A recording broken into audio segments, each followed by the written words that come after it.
Les amis, aujourd'hui, quand le Seigneur nous parle de la pauvreté, ici, il veut nous laisser un message que nous devons plutôt comprendre au sens de la richesse de la vie, mais de la pauvreté de cœur.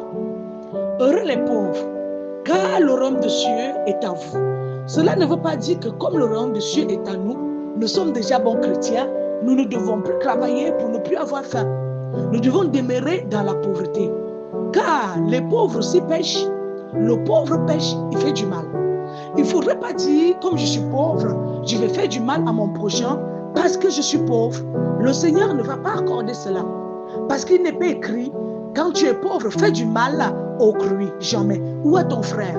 Aime ton frère comme toi-même, dit Jésus.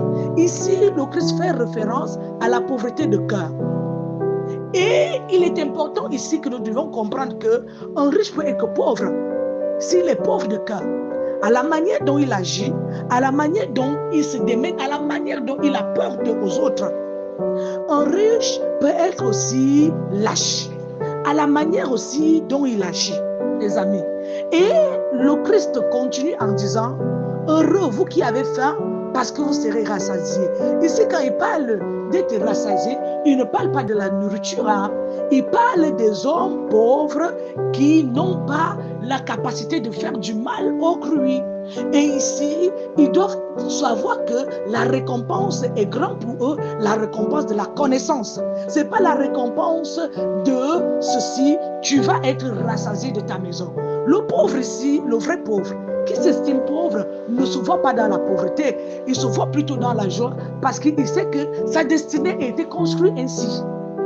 Même quand il se met à chercher, il ne cherche pas en cherchant les problèmes à d'autres personnes. Il connaît sa place, il connaît comment il doit s'apprendre pour pouvoir avoir son pain quotidien. Et quand il a son pain quotidien, il a le gloire et le pauvre qui a son pain quotidien qui le suffit, récite le Notre Père dans la joie et non dans le mensonge ou peut-être dans l'hypocrisie. Parce que quand vous allez réciter le Notre Père, vous allez vous comprendre à la fin que donne-nous notre pain de ce jour, pardonne nos offenses. Le Christ n'a jamais été au courant, le Père n'a pas compris. Et quand le Père n'a pas compris, ça ne veut pas dire que le chemin, la vérité qui est le Christ n'a pas accordé vos prières ou ne les a pas présentées au Seigneur. C'est votre corps même qui présente vos prières au Christ, qui présente ensuite ses prières au Père. Si votre cœur, lui, il n'est pas en accord avec l'obéissance en Dieu pour pouvoir être rassasié des choses des royaumes des cieux. Comment vous pouvez être rassasié aujourd'hui des choses de la terre? Même si on venait de vous le donner, vous remplissez de cela, vous ne serez jamais rassasié de cela. Parce que vous allez toujours comprendre que c'est malvenu, ce n'est pas nécessaire, c'est pas beaucoup, c'est toujours petit, il n'y a pas bonne alimentation, ça ne peut pas être équilibré parce que vous n'aviez pas compris le sens. Il est très important ici de comprendre le sens des mots du Christ. Avant d'entrer en analyse, il m'a laissé, il m'a délaissé. Pose-toi la question de savoir pourquoi il m'a laissé. Est-ce que je suis en accord avec lui? Est-ce que j'ai cherché de me rassasier des choses du royaume des cieux avant de chercher la gloire? Est-ce que j'ai cherché de me rassasier des choses de ce monde? Débarrassons-nous. Venez à moi, vous qui êtes chargés de vos fardeaux, je vous procurerai du réconfort.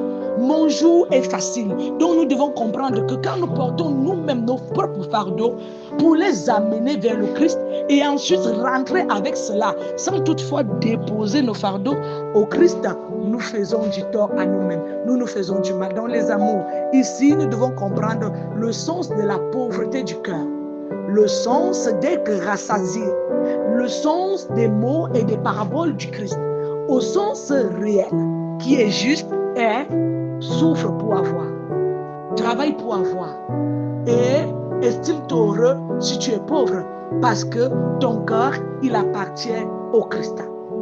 La pauvreté ne tue personne, mais la pauvreté ici rend plutôt sage.